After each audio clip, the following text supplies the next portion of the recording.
Saya juga dari kecil juga dulu nenek Pentakosta di El Shaddai, yang di Tanah Tinggi. Itu El Shaddai juga bukunya kan udah lumayan lama, cuman kan ada pahamnya segala macem. Saya mengenal awal mula siapa Yesus juga, Yesus siapa kan di Alkitab juga yang saya nonton di Kodondi juga. Isa masih ada, saya pernah baca. Bible-nya ada. Oh. Saya pernah baca Isa Al-Masih juga dijelaskan itu tentang juru selamat, bukan kepada Tuhannya. Dia Tuhan atau enggaknya nggak pernah selalu berkoar-koar kan. Kalau saya juga pernah di karismatik juga pernah kan. Karismatik di mana? GMS. Oh. Saya 2015 di GMS. Oke. Udah lama. Kan selalu Tuhan Tritunggal segala macem. Dengan pemahaman saya kenapa Tritunggal, kenapa Tuhan ada 3, ada ini kan. Tuhan 1.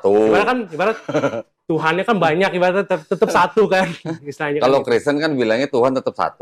Ya, cuman punya pribadi lebih dari 1. Iya, maksudnya gitu. Ya. Kalau Katolik kan mengenal Bapa, Putra, dan Roh Kudus. Ya, sama. Kan saya sekolah juga di Katolik. Dari kelas 1 sampai SMA, tamat. Oh gitu. Ya. Terus? Jadi banyak pemahaman tuh di Kristen juga kan.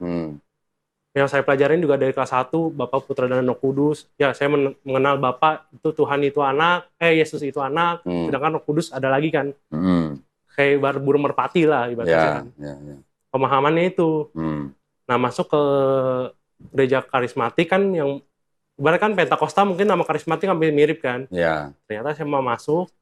Oke, pemahaman awal mula sama, terus mengenal Tritunggal, terus akhirnya nanya kan, kenapa Tritunggal, gitu kan. Si Yesus disebut Tuhan segala macam, ada pemahaman lah, konsep-konsep yang berbeda kan. Kok kenapa Tritunggal? Kan Allah cukup tetap 1, Yesus Tuhan.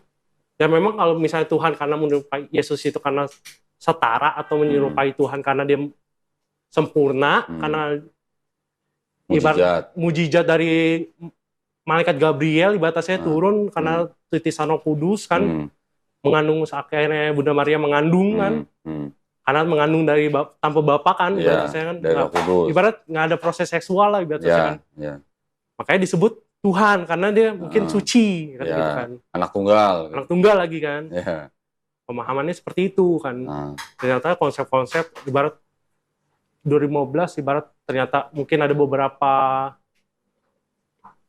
ya masuklah awal mula kan karena berdasarkan ibarat rasa sedih atau rasa gelisah lah ibaratnya kan, masuklah, oh ini ternyata gini, mungkin dulu pendoa segala macam kan lebih macam-macam kan, lebih dulu masih belum jaya lah yang di Jakarta kan. Ternyata makin lama kok tentang nubuat, tentang sorry bentar, gua sampai lupa ngasih lu minum, gimana sih? Ini ada minum. Bawa minum ya? Bawa. Tunggu. Itu kan air putih. Nggak apa-apa. Mau jus, teh, kopi? Buah Vita aja. Ini, buah Vita. Jeruk, stroberi? Jeruk boleh. Jeruk. Kamu nggak dikasih air gimana sih? Sorry. Nggak apa-apa kok. Santai aja. Nah, terus makin lama itu tentang lebih banyak mukjizat. Terus tentang ibarat mencari umat, ibarat kita sebagai prajurit, kita narik umat seperti ibarat yang di Injil Lukas yang ibarat Tuhan Yesus atau bagi Tuhan Yesus lah, ibarat kan Kristiani saya Tuhan Yesus. Awal mula menemukan murid yang pertama kan ibarat yang Simon Petrus atau segala macam yang di kapal nelayan segala macam menjala ikan segala macam. Kita seperti mereka menjala ikan, menyebarkan Injil, membawa umat segala macam. Terus dengan kesaksian dengan Yesus kan pernah menyembuhkan orang buta segala macam, menyembuhkan orang sakit dengan kusta, kita juga seperti itu, mendoakan orang sakit segala macam. Kita aja ibarat belum istilahnya masih kedagingan, masih kental. Kita nggak maha sempurna, kita bukan suci, kita masih belajar. Oke lah, nggak apa-apa kita menyembuhkan orang, ibarat mendoakan orang sakit, oke, kayak seperti di Katolik dong. Tapi kalau seperti kayak ibarat ingin menyerupai Tuhan, ibarat mukjizat kita tempel langsung sembuh kayak KKR, nggak masuk logika. bagi saya. Mungkin ada beberapa, 1 orang 2 orang sembuh, cuman bukan kita dong. Kalau misalkan kita bisa sembuhin orang, berarti kita ibarat tukang sihir. Tabib gitu. Tabib. Iya. Nah. Memang kita sebagai perantara, ini sebagai perantara, tapi kan kita kan manusia ya batasnya. Ya kita doa nggak apa-apa, lu sakit ya kita doain lah. Supaya lu sembuh, tapi kan dengan keyakinan orang tersebut, bukan karena kita. Tapi kebanyakan orang kan sekarang ibarat pendeta karena bisa menyembuhkan orang sakit, kita jadi menyembah berhala gak sih? Cuman sayangnya kan gini, kalau memang pendeta bisa nyembuhin jemaatnya, kenapa nggak ke rumah sakit gitu loh, nyembuhin orang sakit gitu? Nah, ntar kosong dong rumah sakitnya. Makanya kan aneh, jadi pemahaman konsepnya boleh lah. Ibarat kan ada kan kita juga di Katolik belajar ada 5 sakramen, ekaristi, imamat, doa orang sakit kan ada. Saya bukan belajarin juga. Dan ya boleh lah doa. Ya. Tapi kan di sekolah kan kental lumayan kan. Apalagi kan secara dulu pernah belajarin juga Alkitab, juga pernah buka juga tentang yang Fodoni pernah kasih lihat ada titah-titah, ada Lukas dari mana asal mula ada sama. Karena saya pernah lihat. Bukunya pernah lihat. Ada ya kan? Ada. Berarti yang gue tunjukin di sini kan memang ada kan? Ada. Saya pernah lihat. Oh masuk nih makanya saya WA DM Kodondi. Masuk. Ini yang saya cari. Kenapa gitu kan? Sedangkan yang di konsep-konsep mereka sekarang lebih untuk membawa umat, bukan ibarat bukan kata jujur. Sedangkan di Kristen sendiri ibarat kita punya ibarat satanik. Ibarat satanik, ibarat yang ibarat kita punya musuh. Oh iya, iya. Iya dong. Ya. Kalau seperti kita ibarat berpura-pura, apa bedanya dengan satanik untuk menyelewengkan Bible itu tersendiri? Kalau memang itu suci kan. Kita membohongi isi Alkitab itu. Jadi sejak kapan Samuel punya pikiran seperti ini? Udah berapa lama? Dari SMP aja udah nggak mulai gereja. Oh, dari SMP udah nggak gereja? Nggak gereja. Bapak Buddha paling nggak ikut konten nggak karena budaya tersendiri kan. Mama? Mama Kristen. Iya, maksudnya mama masih rajin gereja? Ya, seminggu sekali ya. Ada lah, bolong-bolong pasti ada. Oke. Ya kan? Oh, tapi Samuel sendiri sekarang udah nggak pernah gereja? Nggak pernah gereja. Karena paham itu sendiri, pendetanya nggak ada yang masuk logika, nggak ada. Jadi selama nggak ke gereja sampai sekarang masih punya keyakinan gimana? Masih punya keyakinan Yesus itu Tuhan apa bukan? Yesus itu menurut saya memang titisan. Titisan. Terus? Maksudnya kan yang diutus. Dia kan beda loh. Utusan sama titisan tuh beda loh. Ya? Kalau utusan kan belum tentu sama atau sederajat atau setara sama yang utus. Tapi kalau titisan ya yang ini turun sendiri. Oh iya, gitu beda kepahaman konsepnya. Menjelma gitulah. Menjelma lah istilahnya. Ya. Nah kan sekarang gini, di Bible sendiri kan ada yang bilang firman itu menjelma jadi manusia. Iya. Kalau firman itu di ayat satunya, firman itu adalah Allah. Berarti yang menjelma itu jadi Allah gitu kan. Tetapi di ayat lain kan banyak Yesus ngaku utusan. Iya. Terus adalah ayat lagi Yesus bilang di Yohanes 13:16 kan, utusan tidak lebih tinggi daripada yang mengutus. Betul. Berarti kan nggak beda, nggak setara. Iya. Nah, kan udah boleh dikatakan membingungkan gitu. Iya. Kalau baca semua. Tapi kalau hanya mendengar dari pendeta ayat-ayat pilihan, ya memang itu yang diharapkan gitu sama gereja gitu. Iya. Pada gitu kan saya pemahaman kan Yesus kan tersebut ibarat dia nggak mengaku Tuhan, juga nggak pernah ngaku dia Tuhan kan. Iya. Di Alkitab juga dia pernah murid-muridnya pernah nanya, apakah engkau Tuhan? Bukan mengaku maksudnya Tuhan. Nanya Mesias? Engkau Mesias ya kan mungkin siapakah engkau gitu. Siapakah engkau? Iya. Ya kalau kamu menjawab saya Mesias ya saya Mesias. Kalau mengaku Tuhan ada yang lebih tinggi daripada aku. Iya, betul. Ada yang lebih tinggi, ada yang lebih besar. Iya. Kalau kamu menganggap aku rabi, ya saya rabi atau guru kan atau nabi kan. Memang saya nabi dulu kan, memang di hukum Taurat memang dia terkenal nabi kan. Iya. Nabi yang tidak sekolah tapi udah disakralkan di nabi. Kalau sekolah lu nggak ada tulisannya di Bible, nggak ada. Istilahnya kalau bahasa orang awam gitu ya. Kan. Kalau namanya rabi memang harus sekolah. Iya. Ada pendeta yang bilang Yesus umur 12 tahun sampai 29 tahun dia sekolah gitu katanya ada. Iya. Ada pendeta yang ngomong begitu. Ya tapi kan itu pemikiran atau asumsi atau tafsir gitu lah. Kalau saya yang dapat kan karena dia nggak sekolah tapi ibarat yang dihukum Taurat ibaratnya udah belajar. Harus belajar. Udah gitu dia nggak sekolah tapi bisa cepet naiknya mungkin. Levelnya udah mencapai nabi mungkin. Yang saya dengar kan. Enggak kan usia 12 sampai 29 kan memang nggak ada ceritanya di Bible. Iya, kan ada bisik-bisikan ya, jadi itu ditafsirkan bahwa Yesus selama usia itu tuh lagi belajar gitu. Iya kan gitu kan. Pada saya belajar. Dengar juga makanya kan gitu. Oh, jadi sebenarnya Samuel ini udah lama sebenarnya nggak mengimani Yesus sebagai Tuhan. Nggak mengimani sebagai Tuhan, iya. Iya, masih iya. Mas. Oke, terus karena titisan.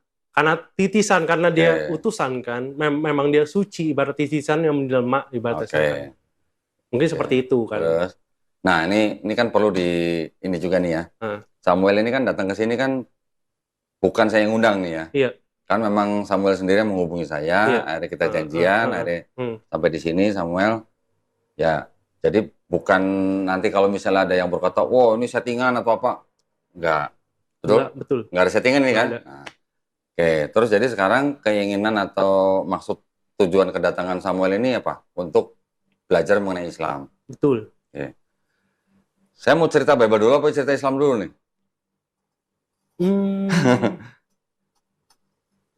Yang lebih umpamanya lebih kepada cerita intinya dulu ya, Islamnya dulu ya. Islam ya. Oke. Karena kan saya pengen tahunya kan lebih Islamnya dulu kan. Seperti apa kan. Sekarang kalau Samuel mau tahu Islam kan Samuel harus tahu Islam itu artinya apa sih?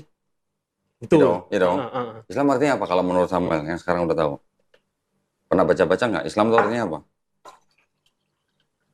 Saya nggak pernah pelajarin Islam itu seperti apa ya. Maksudnya artinya seperti apa, lebih pendalaman seperti apa, belum tahu. Islam itu artinya sebenarnya secara literal ya, selamat. Selamat secara literalnya. Dari bahasa Arab. Selamat bisa juga diartikan damai, juga bisa diartikan patuh, bisa juga diartikan taat, bisa juga diartikan tunduk. Tapi dari semua ini sebenarnya dirangkum semua, artinya tuh berserah diri. Tunduk kan berserah diri, taat juga berserah diri. Nah, berserah diri kepada siapa? Kepada Tuhan yang menciptakan kita gitu. Arti Islam sesungguhnya seperti itu. Ya, ini definisinya dulu nih. Ya, betul. Islam itu adalah nama agamanya atau ajarannya. Manusianya yang berislam namanya Muslim.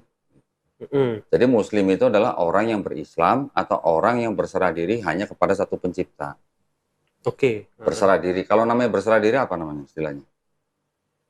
Berserah diri ya menyerahkan diri. Menyerahkan diri untuk apa? Untuk menyembah untuk menyembah, iya kan? Gitu kan? Untuk mentaati perintahnya, untuk menjauhi larangannya, kan gitu kan? Betul. Nah itu sebenarnya esensinya dari Islam tuh itu sebenarnya. Esensinya ya. Esensinya, berarti intinya sebenarnya sama kan dengan yang di Kristen juga kan, yang di ajaran yang perjanjian lama kan. Nah, sebentar. Sebentar ya. Iya, apa-apa, santai. Santai kan, nggak buru-buru kan? Tenang, kan kita ngobrol. Ngobrol.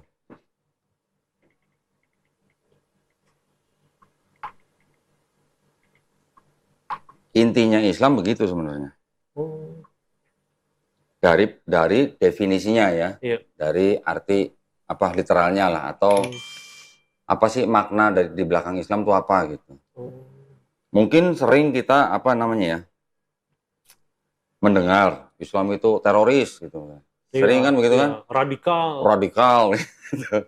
Nah kadang-kadang bahasa-bahasa atau narasi-narasi seperti itu adalah narasi-narasi yang ya memang ada tujuan untuk melemahkan Islam, menghancurkan Islam gitu. Nah, kenapa sih Islam kok banyak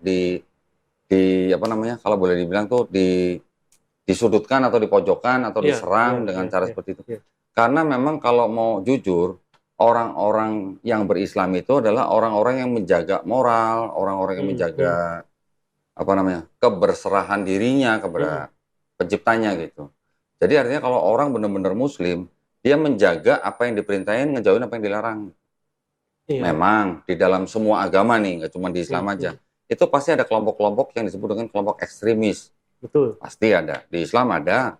Di Kristen juga ada nggak? Ada. Di Buddha ada nggak? Ada pasti. Ada. Di Hindu juga ada nggak? Di semua agama ada yang namanya kelompok ekstremis. Ekstremis itu artinya dia memandang agamanya atau memandang kitabnya dengan cara yang berbeda, yang ekstrim.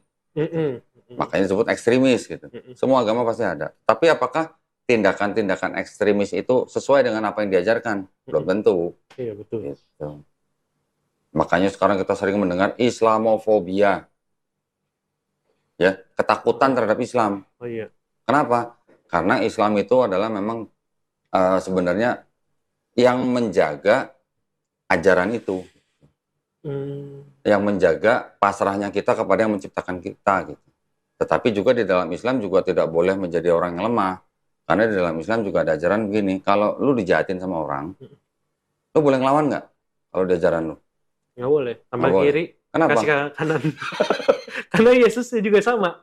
Ya waktu dipikul salib kan, dipecut aja nggak ngelawan. Padahal dia maha kuasa. Kalau dia maha kuasa. Sekarang kalau di jalan lu ditampar orang kanan, kasih pipi kiri nggak? Kenapa? Tonjok. Kenapa? Sakit. Tonjok. Sakit kan? Lo berarti lu nggak ngikutin Bible dong? Lah, ayo. Ya kan ini suci, saya kan manusia. Ya, tapi kan Yesus ngajarin murid-muridnya begitu. Kalau ditampar pipi kanan, kasih pipi kiri. Kenapa lu nggak ngikutin ajarannya? Artinya apa? Ajaran itu bagus. Bagus, tapi saking bagusnya tidak bisa diterapkan. Gitu maksudnya. Kalau tidak bisa diterapkan, lah buat apa gitu? Memang pendeta-pendeta banyak yang ngomong begini. Maksudnya itu jangan membalas kejahatan dengan kejahatan. Iya. Nah, sekarang kalau lu di tengah jalan, ditodong, dirampok, misalnya, ditodong lah, minta duit lah. Terus lu digaplok gitu, lu diem aja. Enggak ngelawan. Badan gede gini masa nggak ngelawan? Pasti ngelawan. Gitu ya maksudnya. Iya. Ada lagi, kasihilah musuhmu. Iya. Ya, lu kalau di jalan dirampok, gimana caranya ngasih perampok itu? Kalau ketemu perampok? Lu di jalan ditodong, diminta duit. Gimana caranya lu mengasihi penodong itu gitu? Kasih semua dompetnya. Ini kalau perlu handphone ambil. Laporin polisi. Ini kalau perlu nih kartu ATM atau apa segala macam. Lu lapor polisi nggak? Lapor polisi lu. Kenapa lapor polisi? Karena lu bersalah. Nah, karena lu minta keadilan kan? Iya. Lu terima nggak diambil semua barangnya sama perampok itu? Nggak terima kan? Iya. Berarti gimana? Lu lapor polisi, lu minta keadilan kan? Berarti lu mengasihi perampok lu nggak? Kalau mengasihi itu apa sih? Kira-kira gimana sih mengasihi? Kalau lu mengasihi ibu lu gimana? Kalau perlu kita kasih makan, ya kan? Sakit kita rawat. Kalau perlu mau ke rumah sakit aja kita anterin. Hal-hal yang baik yang kita kerjakan kepada orang yang kita kasihi. Nah sekarang kalau udah jadi mengasihi musuhmu, gimana caranya gue tanya? Nah saya juga bingung. Berarti lu selama ini jadi Kristen bingung dong? Makanya kan bingung saya bilang. Loh iya, ini kita refleks dulu ya. Kita refleksi dulu ke belakang. Bener nggak berarti ajaran yang selama ini kita ikutin? Sudah melakukan belum yang kita terima gitu ajarannya? Kalau di Islam bagaimana? Kalau lu dijolimin orang. Kalau lu dijolimin orang, orang Islam itu boleh membalas. Tapi yang setimpal. Nggak boleh berlebihan. Tetapi mengampuni lebih baik. Kira-kira yang bisa diterapkan dalam kehidupan sehari-hari yang mana? Yang Islam. Yang Islam. Nah itu makanya. Nah, sekarang kalau iblis musuh lu bukan? Iblis musuh lah. Gimana caranya ngasih iblis? Bingung juga. Bingung. Bingung lah. Nggak mungkin ngasih iblis lah. Logis nggak? Iya. Nah, iya. Kan iblis musuh manusia kan? Iya. Nah kalau ada kasihilah musuhmu itu maksudnya gimana? Pendeta akan bilang jangan membalas kejahatan dengan kejahatan. Berarti lu disuruh diajarin menjadi orang yang terima aja. Mau diapain aja lu jangan balas gitu. Betul nggak? Lapang dada. Lapang dada. Kan artinya ajaran itu tuh karena terlalu bagus, jadi disebutnya apa? Too good to be true. Muluk-muluk gitu loh. Tapi tidak bisa diterapkan gitu. Oke, gue nggak bisa balas, gue lapor polisi. Tapi berarti kan kita lapor polisi karena kita minta keadilan, karena kita nggak terima dengan perlakuan orang itu. Betul. Kan kontradiksi dengan ajaran kasihilah musuhmu. Iya. Nah sekarang kalau misalnya lu, gue nih, teman-teman yang lain, satu bangsa yang belum merdeka, penjajah datang. Penjajah datang bawa Bible, nih baca, kasihilah musuhmu. Kasih siapa berarti? Kasih penjajah nggak? Kasih penjajah. Jadi gimana? Kalau penjajah datang bawa buku, nih baca, kasihilah musuhmu. Berarti kalau gua ngejajah lu harus kasih apa aja ke gua dong? Iya. Lu boleh ngelawan gua nggak? Gimana? Ya nggak boleh. Ajarannya kan begitu. Iya. Memang diajarinnya juga kasihlah sesamamu seperti kamu mengasihi dirimu sendiri. Iya. Itu bagus. Di Islam juga sama. Sama di Islam ada ajaran begitu. Kita harus berkasih sayang dengan sesama kita. Tetapi kasihilah musuhmu itu loh yang jadi batu sandungan gitu loh. Kasihnya seperti apa kan? Umpamanya kan harusnya kan lebih jelas harusnya kan. Tidak perumpamaan. Sebenarnya kan di Alkitab juga saya banyak yang bingung kan, banyak perumpamaan-perumpamaan yang tidak bisa dianalogikan ke bahasa Indonesia, bisa diterapkan. Jadinya rancu karena jadi banyak pemahaman.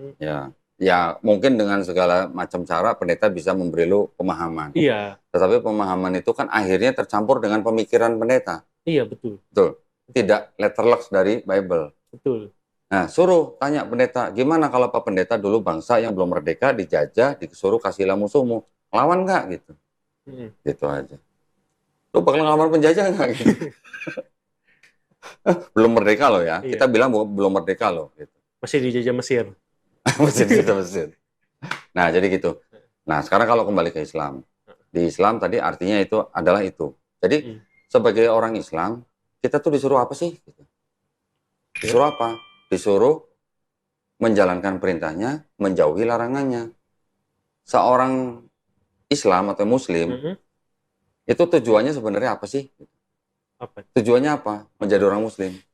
Tujuannya adalah bermanfaat bagi sesamanya. Bagi apa? Bagi rahmatan lil alamin. Jadi nggak cuma kita harus diajarin baik sama sesama manusia, mau Muslim atau non-Muslim ya. Tetapi kepada lingkungannya aja kita harus menjadi rahmat. Menjaga lingkungan, nggak boleh ngotorin, nggak boleh bikin banjir, nggak boleh ngerusak lingkungan. Itu termasuk bagian dari ajaran Islam. Aslinya begitu? Aslinya begitu. Kalau mau tahu benar arti rahmatan lil alamin. Asli yang diajarkan Nabi Muhammad? Iya. Yang Wali Songo juga ngajarin juga? Ya Wali Songo mengejawantahkan dalam praktek. Iya. Tapi kalau Wali Songo istilahnya ulama-ulama nggak cuma Wali Songo aja. Biasanya kalau mereka datang ke suatu daerah yang sudah punya budaya, kan orang itu akan sulit melepaskan budaya atau ada tradisi, ya kan? Masuk Islam biasanya ada melalui dari sisi budayanya itu dulu masuk, baru ajaran Islamnya dimasukin. Itu yang namanya sinkretisasi gitu ya, peleburan antara budaya dan agama. Tetapi bukan berarti terus budayanya itu menjadi lebih tinggi dari agama. Pada akhirnya agama itu harus menjadi patokan paling tinggi. Gitu. Betul. Budaya itu kan hanya ciptaan manusia. Tapi kalau agama di dalam Islam ini kan kita percaya bahwa Quran itu firman Allah. Jadi, jadi yang diajarkan kepada umat itu ya itu ajaran yang berasal dari yang menciptakan kita. Gitu. Ya, cukup jelas. Cukup. Islamnya bagaimana? Udah cukup jelas. Cukup jelas. Sekarang kalau misalnya kita mendengar, misalnya contoh nih, gue dulu waktu baru masuk Islam gue ditanya sama teman-teman Muslim yang lain, lu Islam apa? Islam NU apa Islam Muhammadiyah? Gitu. Nah. Ada Muslim yang masih nanya begitu. Gitu. Iya. Kalau kita sekarang tahu NU, Nahdlatul Ulama, Muhammadiyah, ini kan organisasi. Iya. Organisasi itu kan hanyalah kendaraan yang dipakai oleh sekelompok orang untuk mencapai tujuannya di bidang apa. Nah, NU, Muhammadiyah, ini sama-sama organisasi yang punya misinya beda. Misinya. Tapi kalau ditanya, NU, Tuhannya siapa? Ya tetap Allah Subhanahu wa Ta'ala. Muhammadiyah ditanya, ya sama. Nabinya siapa? Ya tetap Nabi Muhammad SAW. Kitabnya apa? Ya tetap Quran sama. Teologinya atau keyakinannya semua sama. Mau apapun organisasinya Islam, akidahnya sama, nabinya sama, kitabnya sama. Cuman hanya mereka membentuk organisasi untuk mencapai tujuan mereka di dalam bidang tertentu. Gitu. Secara tata caranya? Dengan beda. Jalan yang beda-beda. Oh, jalan ya, tata caranya. Contoh misalnya, NU ini memberatkan dakwah dalam bidang pendidikan misalnya. Ya udah bangun sekolah dong. Misinya bangun sekolah gitu. Kurang lebih seperti itulah. Nah, tapi kalau gereja lu dulu apa? GMS. Nanti ada lagi belajarnya Katolik. Apakah Katolik sama Protestan itu benar-benar sama persis? Oke, mungkin trinitasnya sama. Tapi ritualnya atau mungkin cara yang dianggap sebagai pengampunan dosa bisa lewat orang atau enggak, itu kan berbeda. Beda. Sekarang kalau ketemu misalnya Protestan dengan Saksi Yehova misalnya. Saksi Yehova disebut sesat. Nah, Protestan kan tidak mengakui Saksi Yehova sebagai Kristen. Iya. Kenapa? Karena saksi Yehova tidak mengaku Yesus sebagai Tuhan. Jadi kalau ditanya Protestan sama saksi Yehova, Tuhannya sama nggak? Enggak, beda Tuhannya. Kalau Protestan atau Katolik, Tuhannya Bapa, Putra, dan Roh Kudus. Kalau saksi Yehova, Tuhannya cuma Bapa aja, Yesus bukan Tuhan. Gitu. Nanti ketemu lagi aliran lain namanya Oneness. Ya, Oneness. Ditanya, sama Katolik atau Protestan, Tuhannya sama nggak? Beda. Kalau Oneness ini bilang, Yesus itu ya Bapa, Bapa itu ya Yesus. Kalau Katolik bilangnya, Tuhan siapa? Bapa, Putra, dan Roh Kudus. Ini 3 pribadi yang jadi satu. Oneness beda lagi ceritanya. Jadi teologinya masih berbeda. Tapi kalau di Islam, mau sampai yang paling ekstrim misalnya Syiah misalnya. Syiah kalau ditanya, Tuhannya siapa? Tetap sama Allah. Nabinya siapa? Tetap Nabi Muhammad SAW. Qurannya sama tetap. Walaupun mereka bilang, Qurannya orang Sunni itu Quran KW, gitu katanya. Qurannya KW, tapi masih dipakai sama mereka gitu. Oh gitu? Iya. Tapi secara dalil atau ibarat dalil atau isinya kan sama kan? Ya kalau isi Quran kan semua sama. Sama kan? Sama. Cuman mungkin di bawahnya ada turunan lagi ada hadis. Di Sunni ada hadis-hadis yang sahih, imam ini, imam ini, imam ini. Kalau di Syiah hadisnya beda. Gitu. Nah, kebanyakan ulama yang di Sunni itu tidak menganggap Syiah sebagai Islam karena ada hal-hal tertentu gitu. Karena mereka mungkin melaknat sahabat dan segala macam. Tetapi itu udah yang paling ekstrim. Tapi kalau di dalam Islam sendiri, itu semua perbedaan atau perpecahan di dalam Islam sendiri, semuanya tetap sama. Tuhannya sama, nabinya sama, kitabnya sama. Gitu. Yang berbeda hanya kendaraannya saja untuk mereka mencapai tujuan sekelompok orang tertentu. Gitulah. Misinya yang berbeda. Iya. Makanya kan saya nanya ke Doni kan, belajar Islam dari mana asal? Harusnya dari mana gitu kan? Ya, pertama-tama kita harus tahu dulu Islam itu apa. Nah, sekarang kalau kita lihat nih, ada Bible kan, ada Perjanjian Lama, ada Perjanjian Baru. Di Perjanjian Lama kita sering membaca mungkin apa ya? Kalau dalam bahasa Indonesia ini, dengarlah hai Israel, Tuhan Allah kita, Tuhan itu Esa. Ya, Esa itu apa? Satu kan? Ada duanya nggak? Nggak ada. Nggak ada. Duanya aja nggak ada, apalagi ketiganya gitu kan. Di Perjanjian Lama semuanya Tuhan itu Esa. Terus di Perjanjian Lama juga dibilang apa? Tuhan itu bukan manusia. Tuhan itu bukan anak manusia. Tidak berwujud. Ya, bukan tidak berwujud. Mungkin istilahnya itu nanti definisinya agak berbeda lah. Tapi yang jelas Tuhan itu bukan manusia dan bukan anak manusia. Nanti disebutin lagi di Maleakhi, Tuhan tidak berubah. Dari situ kita bisa ngambil gambaran kan. Tuhan itu ya memang bukan manusia seperti kita. Tuhan itu pencipta, kita itu ciptaan gitu. Terus di dalam Perjanjian Lama juga, kalau lo berdosa, lo perlu apa sih? Kalau jadi kita jadi manusia nih, kalau berdosa, apa yang diperlukan kita supaya kita diampuni? Bikin persembahan. Persembahan pakai hewan. Iya. Pengorbanan hewan kan. Ya, tapi itu untuk dosa-dosa tertentu yang tidak disengaja. Zaman dulu kan pakai buah kalau nggak salah. Ada buah, ada hewan, iya. Ya kan? Makanya kan ada yang satu buahnya dikit, yang satu buatnya banyak. Karena doanya yang satu lebih kusuk, yang satu enggak. Yang diterima yang ono. Dulu kan kecil ya, juga. Gitu kan. Nah, tapi di dalam Perjanjian Lama sendiri, ada nggak kalau lu berdosa, lu harus mengorbankan orang, manusia gitu? Nggak ada. Nggak ada kan? Nggak ada, karena di Perjanjian Lama juga diajarin seorang anak tidak menanggung kesalahan ayahnya, seorang ayah tidak menanggung kesalahan anaknya. Yang berdosa itu yang mati. Di Perjanjian Lama juga dibilang, kalau lo berdosa, walaupun dosa lo semerah kirmizi, jadi putih seperti salju. Walaupun dosa lo merah seperti kain kesumba, akan putih seperti bulu domba. Artinya walaupun dosa lo mau sebanyak apa juga diampunin, kalau lo apa? Bertobat. Yesaya 1. Bawa Alkitab nggak? Bawa Bible nggak? Enggak. Nggak punya? Enggak. Gue pinjemin. Nggak download nggak apa? Oh nggak punya ya? Nggak punya. Oh, waduh. Ini gue pinjemin nih. Ya, ini kata Bible loh ya, bukan kata gue loh ya.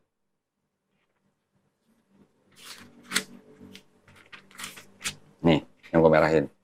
Yesaya 1, 16-18.